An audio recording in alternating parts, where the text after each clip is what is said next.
अस्सलाम वालेकुम dear students, उम्मीद है आप सब लोग खैरियत से होंगे। डियर स्टूडेंट्स, चैप्टर 15 हमारा कंप्लीट हो गया है और चैप्टर 15 जो टॉपिक्स हैं वो कंप्लीट करने के बाद आज हम चलते हैं हमारी एक्सरसाइज पर। आज हमने डिस्कस करने हैं चैप्टर 15 के एक्सरसाइज शॉर्ट क्वेश्चंस। आज आपको कंप्लीट एक्सरसाइज शॉर्ट क्वेश्चन समझाएंगे और क्वेश्चंस की तरफ जाने से पहले आपसे गुजारिश है हमारा चैनल सब्सक्राइब करें ताकि हमारे रेगुलर नोटिफिकेशंस आपको मिलते रहें। तो शॉर्ट क्वेश्चंस की तरफ चलते हैं। ये बुक मुझे दे दें। तो सबसे पहला जो आपके पास शॉर्ट क्वेश्चन है 15.1। पहला शॉर्ट क्वेश्चन ये है, does the induced EMF in a circuit depends upon the resistance of circuit. और इसका दूसरा पार्ट है, does the induced current depends upon the resistance of circuit. तो 15.1 शॉर्ट क्वेश्चन कि क्या इंड्यूस ईएमएफ ये रेजिस्टेंस पर डिपेंड करती है या नहीं। हमने बताना है कि इंड्यूस ईएमएफ रेजिस्टेंस पर डिपेंडेंट है या नहीं है। दूसरी बात हमने बताना है कि क्या करंट जो है ये रेजिस्टेंस पर डिपेंडेंट है या नहीं है, डिपेंडेंट है या नहीं है। ये दो बातें हमने बतानी। तो डियर स्टूडेंट्स, हमने पढ़ा था कि जो आपके पास इंड्यूस्ड ईएमएफ है it depends upon rate of change of flux. कि जो इंड्यूस्ड ईएमएफ है वो rate of change of flux पे डिपेंड करती है। इसका मतलब इसका इंड्यूस्ड ईएमएफ का रेजिस्टेंस से कोई लेना देना नहीं है। तो induced EMF does not depend upon the resistance of conductor. दूसरी बात यह है कि अगर हम इंड्यूस करंट की बात करते हैं तो इंड्यूस करंट हमारे पास E/R, induce current is inversely proportional to resistance. Induce current जो है वो रेजिस्टेंस की इनवर्सली प्रोपोर्शनल है।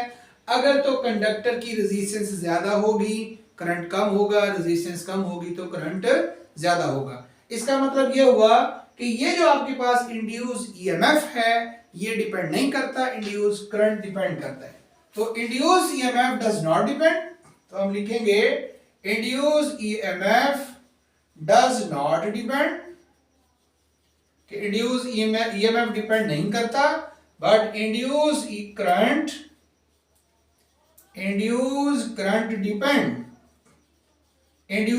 Depend upon resistance. ठीक है, तो ये induce EMF does not depend upon resistance. तो इंड्यूस ईएमएफ डिपेंड करता है rate of change of flux पर, लेकिन इंड्यूस करंट जो है वो रेजिस्टेंस पे डिपेंड करेगा। ये बच्चों हमारा पहला सवाल था 15.1। अब हम चलते हैं नेक्स्ट 15.2 अगले शॉर्ट क्वेश्चन की तरफ। A square loop of wire is moving through uniform magnetic field, normal to loop oriented parallel to magnetic field lines. Is EMF induced in the loop? Give reason for your answer. लो बच्चे, तो ये आपके पास एक loop है और ये loop magnetic field lines के normal है, परपेंडिकुलर है। इस वक्त इस लूप में से सपोज कर लेती हैं कि 4 मैग्नेटिक फील्ड लाइंस जो हैं वो पास हो रही हैं। 4 मैग्नेटिक फील्ड लाइंस पास हो रही हैं। अब आपने ये बताना है जब आप इस लूप को मूव करवाएंगे normal to parallel to magnetic field lines, आप इस लूप की नॉर्मल को परपेंडिकुलर को मैग्नेटिक फील्ड लाइंस के पैरेलल मूव करवाएंगे। पैरेलल मूव करवाने के से देखें इसमें से अभी कितनी लाइनें गुजर रही हैं, 4 मैग्नेटिक फील्ड लाइंस गुजर रही हैं। अगर इसको आगे लेकर जाएंगे तो भी 4 मैग्नेटिक फील्ड लाइंस होगी, पीछे लेकर जाएंगे तो भी 4 मैग्नेटिक फील्ड लाइंस होगी। इसका मतलब ये है कि यहां पर आपके पास जो चेंज इन फ्लक्स है वो नहीं है। चेंज इन फ्लक्स हमारे पास 0 है, फ्लक्स चेंज नहीं हो रहा। हाँ, अगर इसको हम ऐसे मूव करवाते लूप को तो फिर तो चेंज ऑफ फ्लक्स होता, लेकिन हम इसको इस तरह से मूव करवा रहे हैं इसलिए चेंज ऑफ फ्लक्स 0 है। और जब चेंज ऑफ फ्लक्स आपके पास 0 होगा तो इस डेल फाई की बजाय हम 0 लिखेंगे तो आपके पास ईएमएफ भी 0 हो जाएगा। So no EMF induce. तो अगर आप क्या करती हैं, स्क्वायर लूप ऑफ वायर जो है इसको मैग्नेटिक फील्ड में मूव करवाती हैं normal to loop parallel to magnetic field, तो उस केस में no change of flux create, जब चेंज ऑफ फ्लक्स नहीं होगा तो ईएमएफ भी नहीं होगा। इसके बाद बच्चों हम चलते हैं नेक्स्ट शॉर्ट क्वेश्चन की तरफ। अगला short question,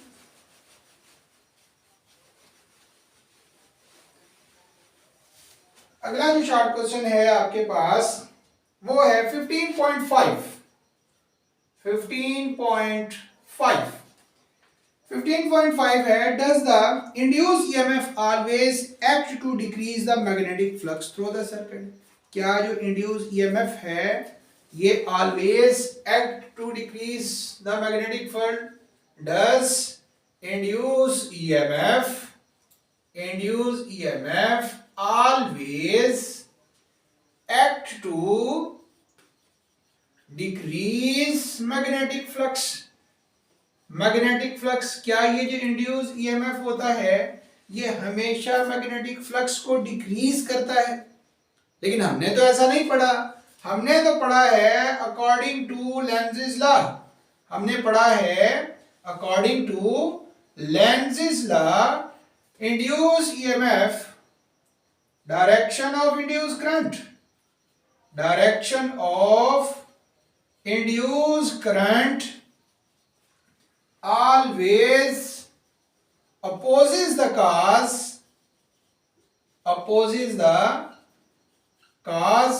that produce it।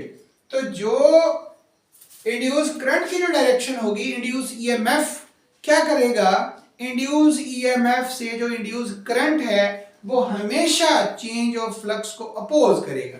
जैसे हमने पढ़ा था कि अगर आपके पास एक कॉइल है जिसको आपने गैल्वानोमीटर के साथ कनेक्ट किया हुआ है और साथ में आपके पास एक मैग्नेट है जिसका एक नॉर्थ और एक साउथ पोल है, तो जब आप इस मैग्नेट को करीब लेकर जाती हैं तो इंड्यूस करंट की डायरेक्शन की वजह से ये बन जाता है इसका नॉर्थ पोल, ये बन जाता है इसका साउथ पोल, और डायरेक्शन इंड्यूस ईएमएफ की वजह से जो करंट होता है वो मैग्नेटिक फ्लक्स को बढ़ने नहीं देता। जब आप मैग्नेट को दूर लेकर जाती हैं तो करंट की डायरेक्शन चेंज हो जाती है, तो करंट की डायरेक्शन चेंज होने से इस करंट कैरिंग लूप की मैग्नेटिक फील्ड भी चेंज हो जाती है जो मैग्नेटिक फ्लक्स को डिक्रीज नहीं होने देता। तो in both cases opposes the change, ये क्या करता है? चेंज को अपोज करता है, ना बढ़ने देता है ना कम होने देता है। तो ये जो क्वेश्चन था कि क्या हमेशा डिक्रीज होने देता है, तो पहले आप जवाब देंगे कि नो, नहीं, बल्कि ऑलवेज अपोजिस द कॉज, इसके बाद नेक्स्ट आगे चलते हैं 15.8। How would you position a flat loop of wire in changing magnetic field so that there is no EMF induced in the loop? देखिए आपके पास ये रीजन है, ये आपके पास आ गया एक ऐसा रीजन जिस रीजन के अंदर चेंजिंग मैग्नेटिक फील्ड है। यहां मैग्नेटिक फील्ड कौन सी है? Changing magnetic field. अब चेंजिंग मैग्नेटिक फील्ड के अंदर हमने जो आपके पास लूप कौन सी है? Flat loop of wire, flat loop है।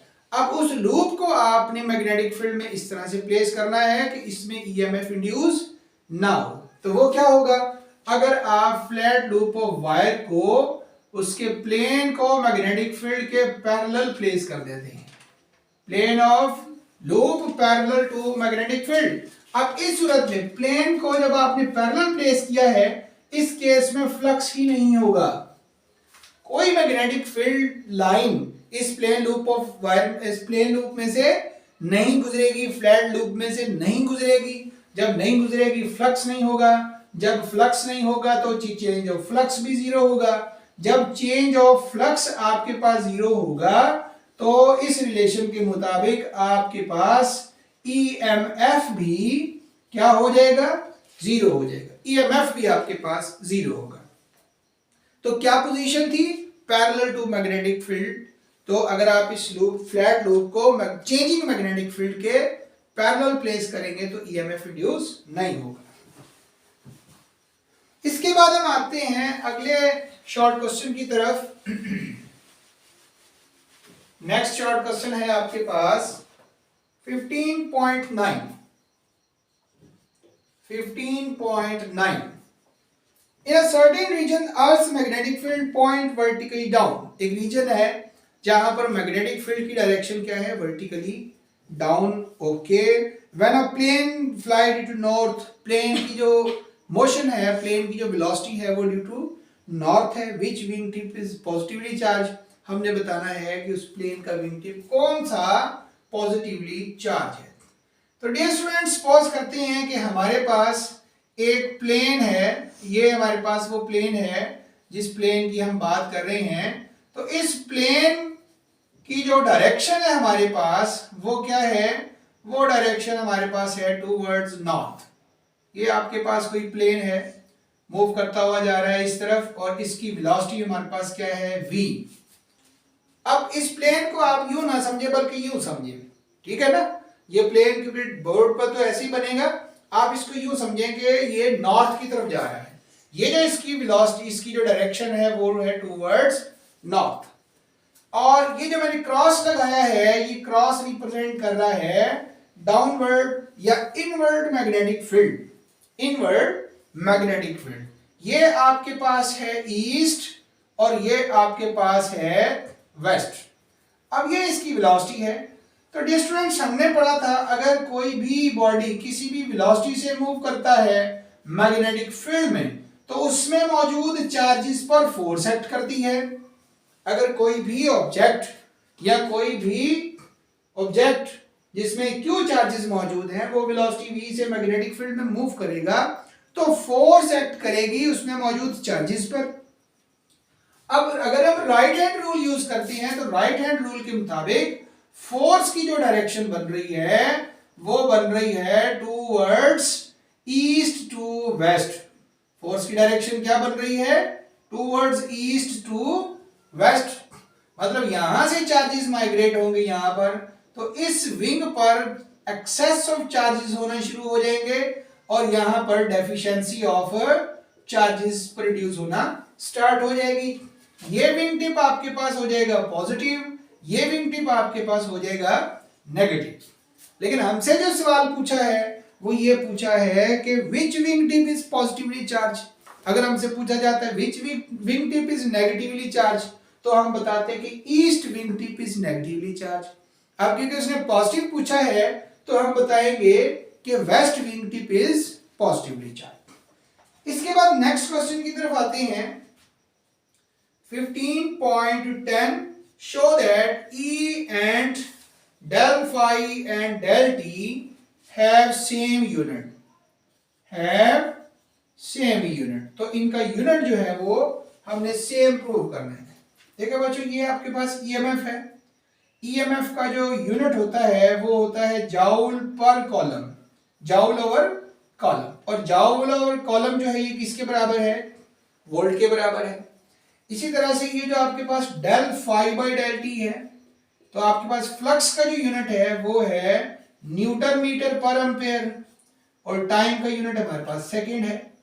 तो यही आपके पास न्यूटन मीटर एम्पेयर को नीचे ले आते हैं तो ampere second, newton metre joule के बराबर होता है, एम्पेयर सेकंड कॉलम के बराबर होता है और जाउल ओवर कॉलम ये भी वोल्ट के बराबर है।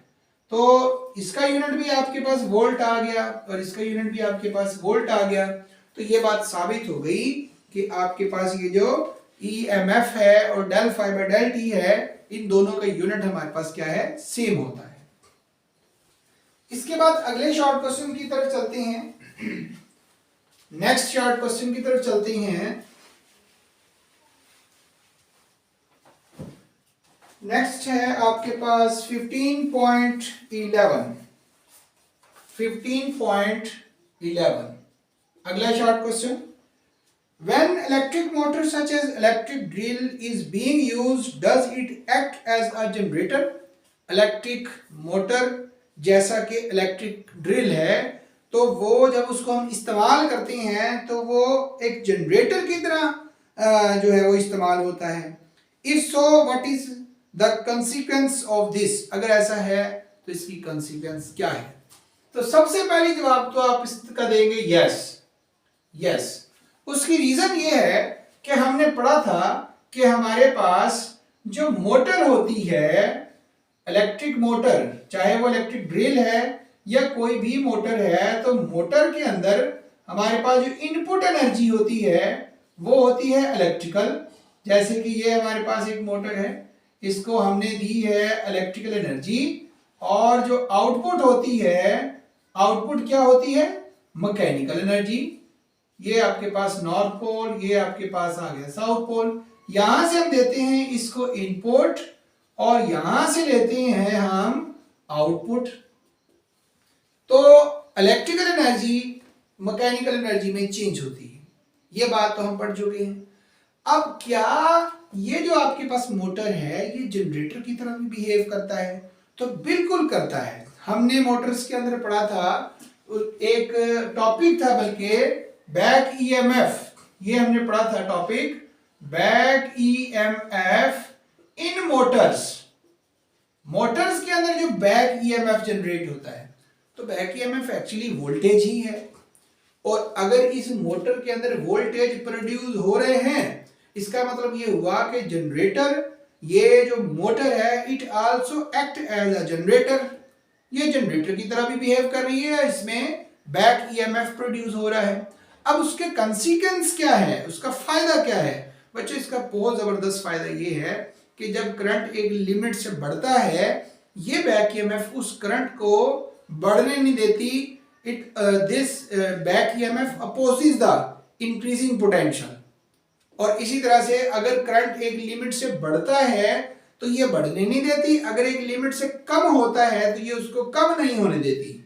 इन बोथ केसेस इसने अपोज करना है, ना एक लिमिट से बढ़ने देना है ना एक लिमिट से कम होने देना है। बल्कि ये जो बैक ईएमएफ है इसका जो कंसीक्वेंस है वो ये है, it provide limit to current, limit to current. ये बल्कि क्या करता है, ये करंट को लिमिट प्रोवाइड करता है, it provide limit to current. ये था बच्चों 15.11। अब हम चलते हैं 15.12 की तरफ, अगले शॉर्ट क्वेश्चन की तरफ।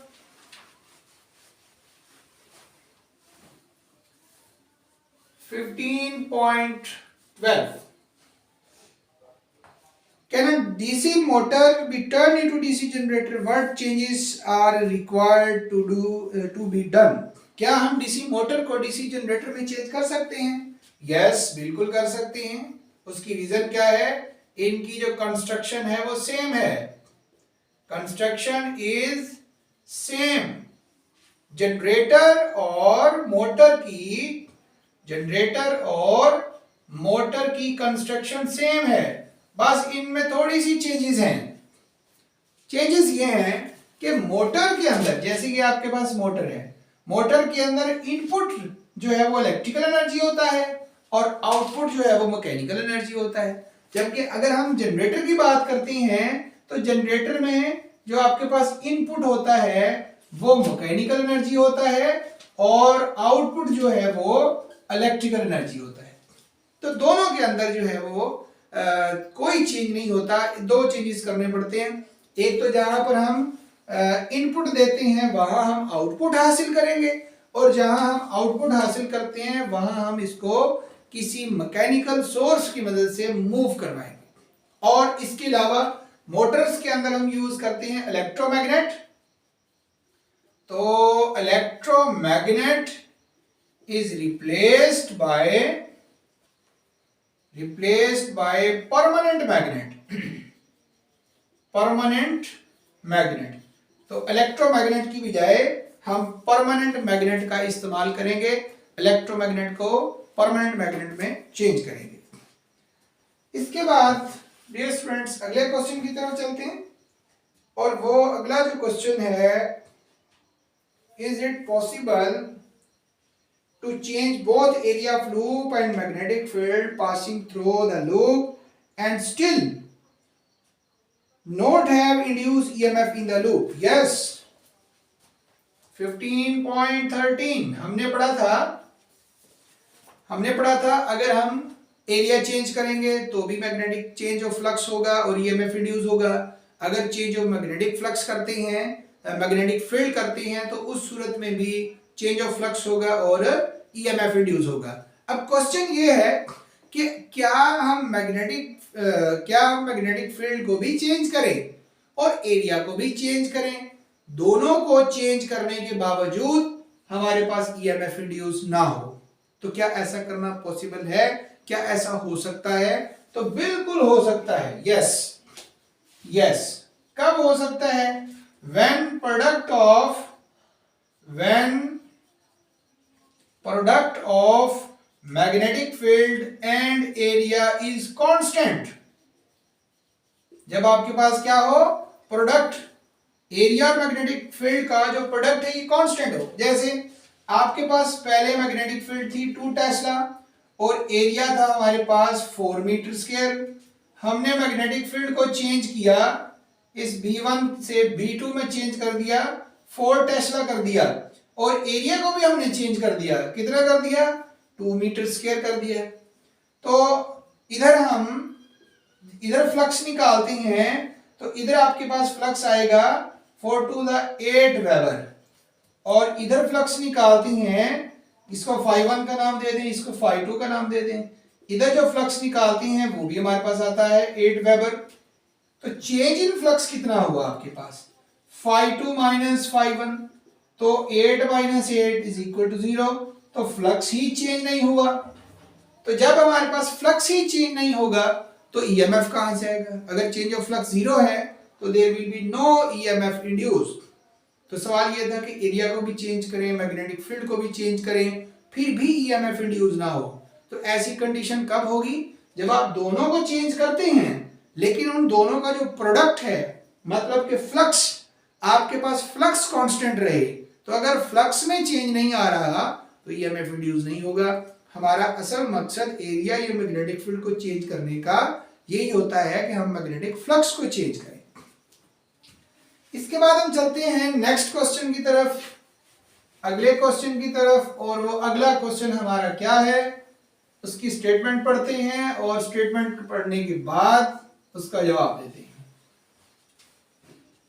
जी, अगला सवाल ये है, can the electric motor be used to drive the electric generator with the output from generator being used to operate the motor। अब ये सवाल बड़ा अजीब है। वो ये है कि अगर आपके पास यहाँ इधर आपके पास एक इलेक्ट्रिक मोटर है, इलेक्ट्रिक जनरेटर है, ये आपके पास आ गया एक इलेक्ट्रिक जनरेटर, ये आ गया इलेक्ट्रिक जनरेटर। तो क्या वो ये रहा है कि आपके पास जो जनरेटर है, सवाल जरा समझें, सवाल समझें, ये नॉर्थ पोल ये साउथ पोल, वो कहता है कि आपके पास जनरेटर की आउटपुट हमने दे दी है मोटर को, ये जनरेटर की आउटपुट हमने दे दी है मोटर को, और जो मोटर की आउटपुट है वो किसको मिल रही है? वो जनरेटर को। तो मतलब ये है कि यहां से इस कॉइल को हमने मैकेनिकली मूव करवाया, इसने क्या किया? इसने इलेक्ट्रिकल एनर्जी जनरेट की, वो इलेक्ट्रिकल एनर्जी वो मिली इस मोटर को, मोटर ने क्या किया? मैकेनिकल एनर्जी जनरेट की, वो मैकेनिकल एनर्जी मिली जनरेटर को, जनरेटर ने फिर इलेक्ट्रिकल एनर्जी। मतलब ये है कि जो जनरेटर का आउटपुट है वो मोटर का इनपुट बना दिया जाए, और जो मोटर का आउटपुट है वो जनरेटर का इनपुट बना दिया जाए। जनरेटर को चाहिए है मैकेनिकल एनर्जी, जो कौन दे रहा है? मोटर। और मोटर को चाहिए है इलेक्ट्रिकल एनर्जी, वो कौन दे रहा है? जनरेटर। तो क्या ऐसा पॉसिबल है? तो ये कंजर्वेशन ऑफ एनर्जी के अगेंस्ट है। क्यों अगेंस्ट है? कि इस तरह से तो इन्हें किसी सोर्स की जरूरत ही नहीं होगी। जनरेटर इलेक्ट्रिकल एनर्जी मोटर को देगा, मोटर मैकेनिकल एनर्जी जनरेटर को देगा। इस तरह से ये दोनों डिवाइसेस मुसलसल चलते रहेंगे।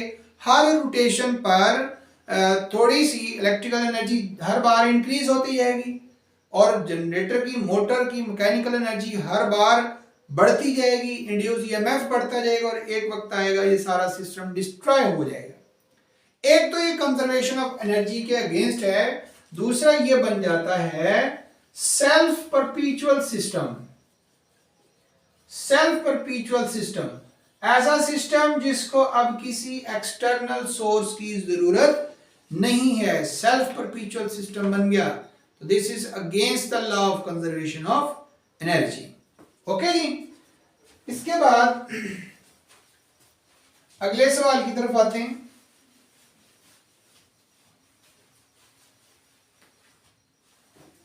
ये जो क्वेश्चन था ये था आपके पास 15.14 था। अब हम आते हैं 15.15 पर, अगले क्वेश्चन पर। Suspended magnet is oscillating freely. अगला जो सवाल है वो है suspended magnet is oscillating freely in horizontal plane. Oscillation are strongly damped when a metal plate is placed under the magnet. Explain why does this occur? देखें, सवाल ये है कि हमारे पास एक मैग्नेट था, ये आपके पास मैग्नेट था, ये इसका नॉर्थ पोल, ये इसका साउथ पोल, इसको हमने सस्पेंड किया हुआ है, किसी स्ट्रॉन्ग सपोर्ट के साथ बांधा है, और ये जो स्प्रिंग, ये जो मैग्नेट है ये ऑसिलेटिंग मैग्नेट है। कौन सा मैग्नेट है? ऑसिलेटिंग मैग्नेट है। हम क्या करते हैं, हम इस ऑसिलेटिंग मैग्नेट के नीचे एक मेटल की प्लेट प्लेस कर देते हैं। ये हमने इसके नीचे एक मेटल की प्लेट प्लेस कर दी।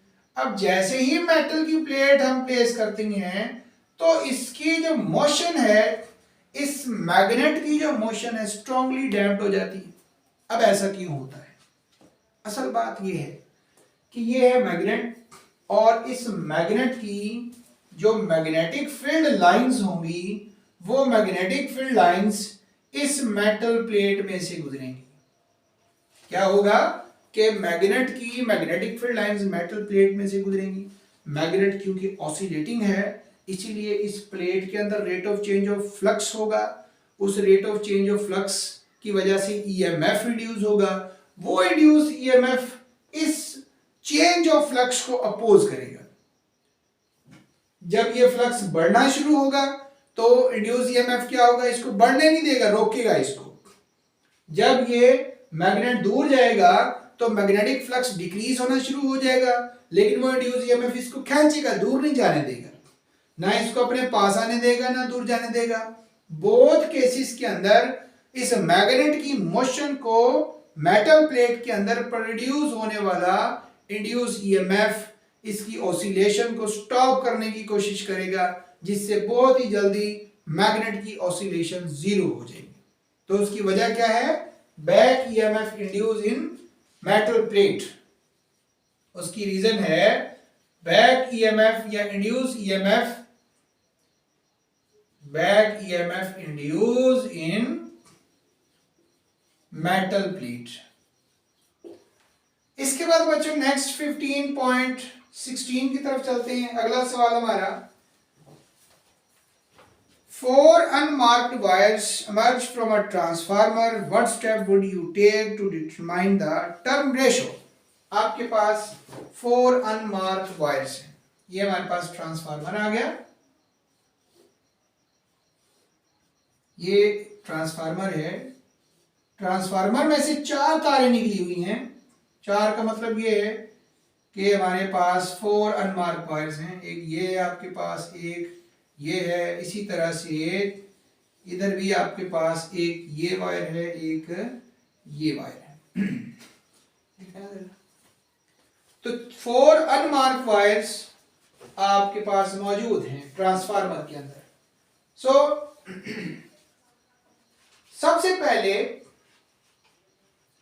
सबसे पहले आपने क्या काम करना है कि ये 2 आपके पास 4 तारे ये हैं, 2 ये हैं, तो प्राइमरी और सेकेंडरी अलग-अलग होते हैं। प्राइमरी और सेकेंडरी जब अलग-अलग होंगी तो इनके दरमियान जो टर्मिनल्स हैं, अगर वो प्राइमरी के, एक प्राइमरी का एक सेकेंडरी का है, तो इनके दरमियान रेजिस्टेंस इनफिनिट होगी, बहुत ज्यादा रेजिस्टेंस होगी। जबकि जो आपके पास दोनों वायर्स अगर सेकेंडरी की हैं या दोनों वायर्स आपके पास प्राइमरी की हैं तो इनके दरमियान रेजिस्टेंस जो है वो कम होगी, इनफिनिट या बहुत ज्यादा नहीं होगी। तो पहले नंबर पे हम क्या करेंगे, कंटिन्यूटी चेक करेंगे। Check continuity of wires.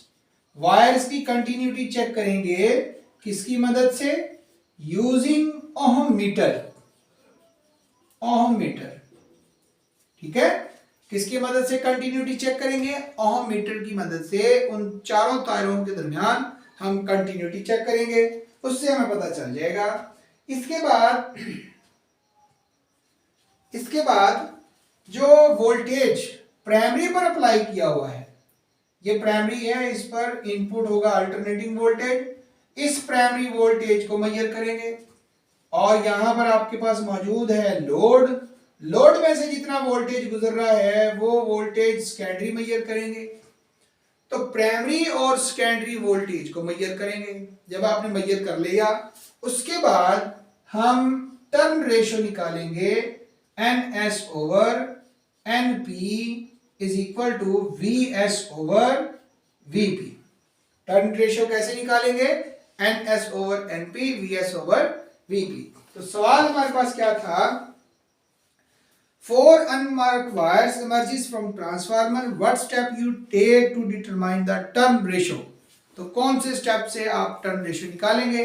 तो पहला स्टेप आपके पास ये था कि आप ओहम मीटर को यूज करके उन चार तारें जो निकल रही हैं उसमें से, ट्रांसफार्मर में से, उनके दरमियान कंटिन्यूटी चेक करेंगे। उसके बाद प्राइमरी और सेकेंडरी वोल्टेज मेजर करेंगे और भी ये रिलेशन यूज करके NS over NP VS over VP, इस रिलेशन से आप टर्न रेशियो फाइंड कर लेंगे।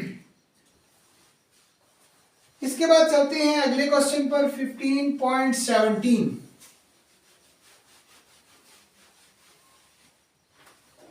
अगला सवाल है 15.17 जी। 15.17 है, can a step up transformer increase power level. A part, no, transformer जो है वो पावर लेवल को इंक्रीज नहीं करता बल्कि पावर को ट्रांसफर करता है इनपुट से आउटपुट पर। ये just increase voltage level, increase voltage level, इसका काम जो है वो स्टेप अप और step down the voltage, voltage को कम या ज्यादा करता है। ट्रांसफार्मर पावर को ट्रांसफर करता है लेकिन पावर को इंक्रीज या डिक्रीज नहीं करता। In transformer there is no transfer of charge from primary to secondary. How is then power is transfer? देखें आपके पास ट्रांसफार्मर है और ट्रांसफार्मर की जो ये प्राइमरी कॉइल आ गई आपके पास, ये सेकेंडरी कॉइल आ गई आपके पास। तो प्राइमरी और सेकेंडरी कॉइल के दरमियान कोई कनेक्शन नहीं है, प्राइमरी और सेकेंडरी के दरमियान कोई कनेक्शन नहीं है। लेकिन वो कहता है कि फिर पावर ट्रांसफर कैसे होती है, पावर ट्रांसफर किस तरह से होती है। बच्चों हमने पढ़ा था कि both coils are magnetically connected, both coils are magnetically connected, magnetically linked लिख दें या फिर कनेक्टेड लिख दें, मैग्नेटिकली कनेक्टेड। तो जो पावर ट्रांसफर होती है या वोल्टेज जो ट्रांसफर होती है वो इसी मैग्नेटिक फील्ड की मदद से ट्रांसफर होती है। तो प्राइमरी और सेकेंडरी कॉइल के अंदर कोई फिजिकल कनेक्शन नहीं होता, लेकिन प्राइमरी से सेकेंडरी वोल्टेज, प्राइमरी से सेकेंडरी पावर, ये मैग्नेटिकली ट्रांसफर होता है। इसके बाद आखिरी हमारा शॉर्ट क्वेश्चन है 15.18। अगला short question 15.18। When the primary of transformer is connected to AC means the current in it। देखिए आपके पास ट्रांसफार्मर है, ये हमारे पास ट्रांसफार्मर, इस ट्रांसफार्मर की ये आ गई प्राइमरी और ये आ गई हमारे पास सेकेंडरी। ओके, अब प्राइमरी को आपने एसी मेंस के साथ कनेक्ट कर दिया, प्राइमरी कॉइल को आपने अल्टरनेटिंग करंट सोर्स के साथ कनेक्ट कर दिया। Current in it is very small if secondary circuit is open.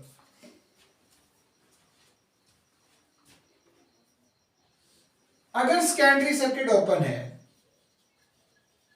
Secondary circuit is open, अगर सेकेंडरी सर्किट क्या है, ओपन है, तो फिर हमने तो पढ़ा है इनपुट पावर वीपीआईपी आउटपुट पावर वीएसआईएस के बराबर है। और अगर आपके पास सेकेंडरी ओपन है, अगर सेकेंडरी ओपन है तो इसका मतलब ये हुआ कि सेकेंडरी करंट क्या होगा, जीरो के बराबर। अगर सेकेंडरी जीरो के बराबर है तो ये जो वीपीआईपी है that is also equal to zero, तो प्राइमरी करंट भी आपके पास क्या होगा, जीरो होगा, करंट फ्लो नहीं करेगा। तो इसी वजह से हम कहते हैं कि जब आउटपुट ओपन होगा, जब सेकेंडरी पर आपने कोई लोड कनेक्ट नहीं किया होगा, तो प्राइमरी में से भी करंट फ्लो नहीं करेगा, प्राइमरी में करंट मिनिमम फ्लो करेगा, ना होने के बराबर मिनिमम करंट फ्लो करेगा। दूसरा इसका जो ऑप्शन है वो ये है, दूसरा इसका पार्ट, बी पार्ट इसका, कि जब आपने इसके साथ लोड को कनेक्ट कर दिया, increases when secondary circuit is close, जब आपने सेकेंडरी सर्किट में क्या किया, कोई लोड कनेक्ट कर दिया, जैसा कि ये हमने लोड कनेक्ट कर दिया, ये लोड कनेक्ट कर दिया, तो उस केस में अब आपके पास सेकेंडरी करंट जीरो नहीं होगा और प्राइमरी करंट भी जीरो नहीं होगा, बल्कि मैक्सिमम प्राइमरी करंट होगा, उसी हिसाब से फिर सेकेंडरी करंट भी मैक्सिमम फ्लो करेगा। तो डियर स्टूडेंट, ये थे हमारे शॉर्ट क्वेश्चंस चैप्टर 18 के। तो इंशाल्लाह नेक्स्ट न्यूमेरिकल्स के साथ आपसे मुलाकात होगी। आज के लिए इतना ही, अल्लाह हाफिज।